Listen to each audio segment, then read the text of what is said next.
just can't stay. You changed my life. It's interesting to think about how one is initiated into a life of music. Really, music is a calling, and it's not something you choose, it chooses you.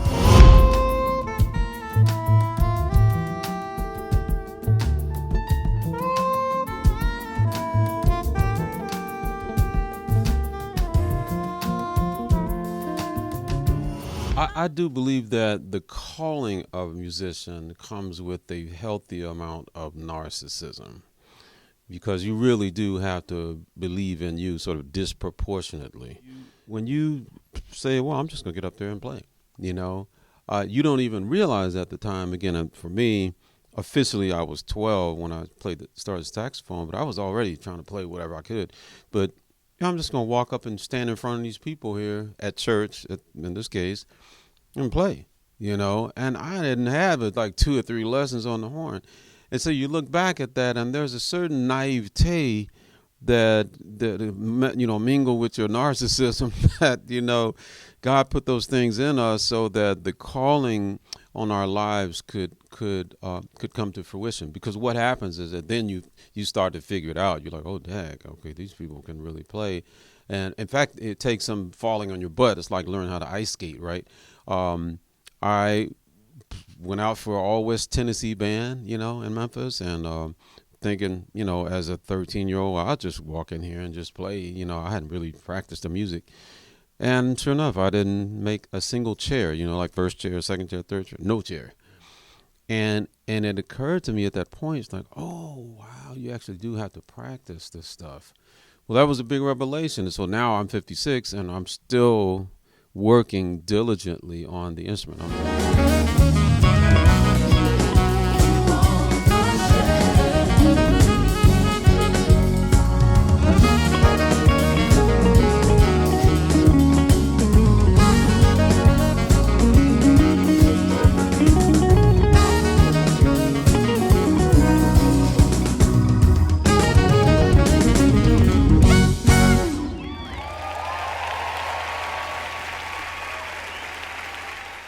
Absolutely, there is I think a void in the area of resources and opportunities for aspiring musicians. Now, that's not to say that these young creative brothers and sisters are not going around that, and they're finding ways to express their creativity. Again, we harken back to the beginning of hip hop, where though that wasn't my generation, what I understand is that they didn't really have like when I went to school, in 1971, to junior high school, I was given an instrument, and I could pick, and it didn't matter what neighborhood it came from, the income. You get this instrument, you take it home, and it worked. It was a really good instrument. Well, that did not happen for the next generation, and so then you had a generation of kids, or 2 generations, where, well, man, I got this music in me, and so what am I going to do? So you sort of, stitch together a means, a venue, I guess, a media, a medium of communication or creativity, and thus hyper creative music called hip hop, hit the scene. And so I'm not mad about that, but I am mad that some of those same people were not given the opportunity to learn an instrument, because it's a completely different thing. Again, I'm back to the videographer. So if I take my iPod or iPhone and video something, that's one thing, but it's another complete thing to know the ins and outs of lighting and all those studies, those sciences that go into making music or making films and all that. So yeah, I'm kind of still an advocate for that, for people investing in kids learning the arts. Keep on pushing. Keep on pushing. Keep on pushing. Keep on pushing.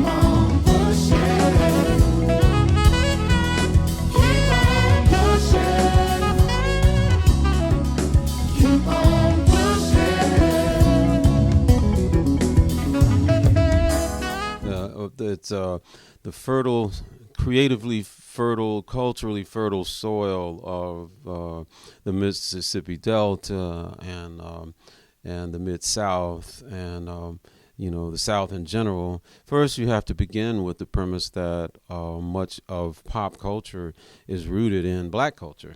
So it's a subculture, that informs the rest of pop culture. If you want to find the genesis, the incubator of black culture, then, it's just follow slavery, the history of that. And you got Virginia, and then you got Mississippi and Alabama and Tennessee, et cetera, Georgia. And so Memphis really ended up being, Atlanta to some extent, but Memphis ended up being kind of the New York of the South when it came to black culture. Like, if you were a blues artist, i.e. B.B. King, and you wanted to make it, guess what? You had to come to Memphis, and Beale Street in particular. And, it was that place where you either sink or swim. And, competition was fierce. And I remember Albert King once said, my name's Albert King. You might want to learn my name. And we play the blues, and you might want to learn a little something about that, too, because we're going to be around. And he was right, not just them and not just blues in particular, but the influence of that music and of that region is ubiquitous. And it goes through every single genre. Iggy Azalea, Justin Timberlake. I mean, you can't get around it. Certainly not rock and roll. People say, well, rock and roll is not that. That's the British invasion. Like, the British invasion was invading Memphis, trying to figure out, well, how did Muddy Waters do that? And surely he's rich. Let me try to meet him. And of course, Muddy Waters, like, part-time musician. He's over there, painting not a picture, painting somebody's house, So that, I think the premise that black culture is the starting point. And then one is able to, disseminate what it means to be a B.B. King coming from Memphis. Shine on me, love is the answer. Shine on us all, set us free. Love is the answer.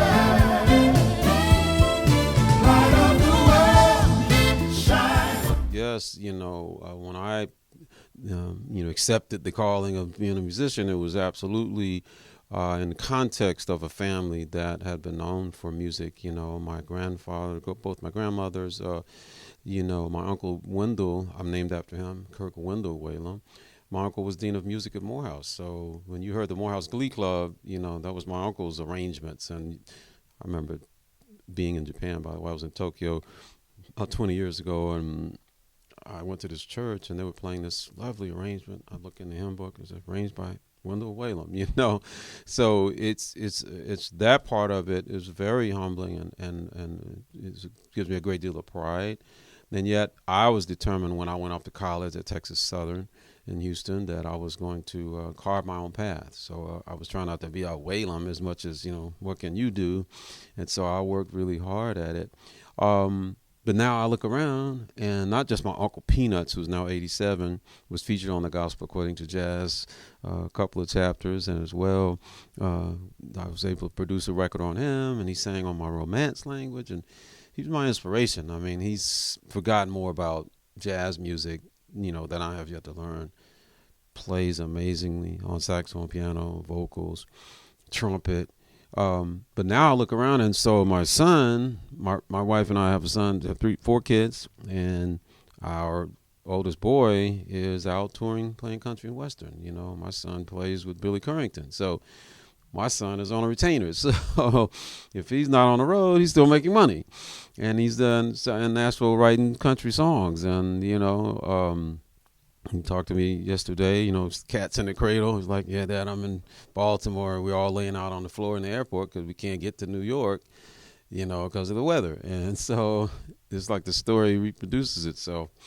And then my nephew Kenneth is touring with Maxwell and Ludacris and has his own incredible career, trip hop, jazz, whatever you call it, Bad Brother. Nephew Cortland, New York, singing, Bad Cat.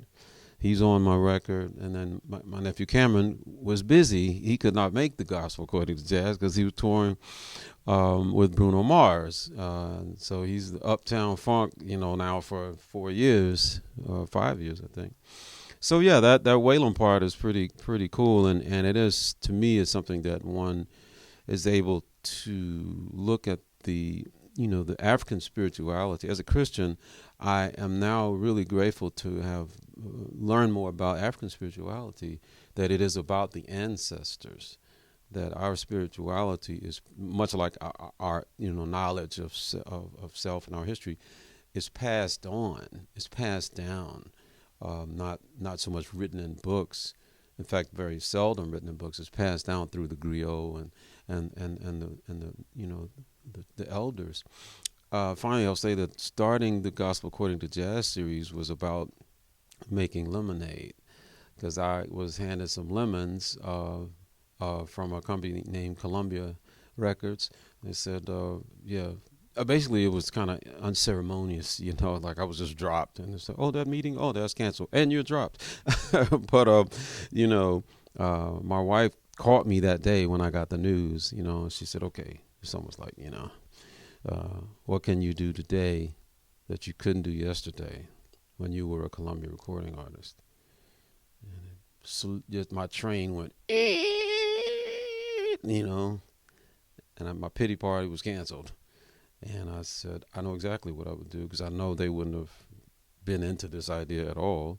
I would do a series called The Gospel According to Jazz, and I would ask my partners and people that I love and respect, like Jonathan Butler, like George Duke, like Paul Jackson Jr., like Doc Powell, and on this record, Shalea, Norman Brown, Rick Braun, my brother Kevin, Gerald Veasley, these great artists who are not known as gospel artists, but have this incredibly impactful music that is spiritual.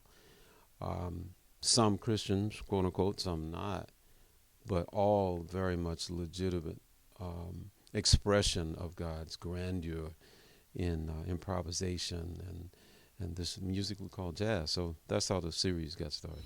That's what I love when I read the script. There's two ordinary women who find themselves in a circumstance that require them to be extraordinary, and that they do it.